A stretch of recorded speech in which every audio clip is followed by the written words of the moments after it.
December 13 శనివారం దినఫలాలు ఒక్క మాటలో. మేషరాశి ఈరోజు ప్రయోజనకరంగా ఉంటుంది. వృషభ రాశి ఎంత ఓపికగా ఉంటే అంత మంచిది.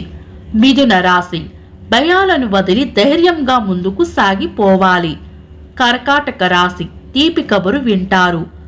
సింహరాశి చిన్న చిన్న ప్రయాణాలు ఉండవచ్చు. కన్యా రాశి అనుకున్న పనులు అనుకున్నట్లు పూర్తి చేస్తారు. తులారాశి ఆరోగ్యం పట్ల శ్రద్ధ వహించాలి. వృశ్చిక రాశి అదృష్టయోగం ఉంటుంది.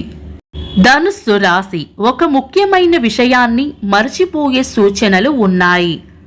మకర రాశి కోపాన్ని అదుపులో ఉంచుకోవాలి. కుంభరాశి పొగడ్తలు లేదా ప్రశంసలు అందుకుంటారు. మీనరాశి మంచి మనసును చాటుకుంటారు. ఇవి ఈరోజు దినఫలాలు.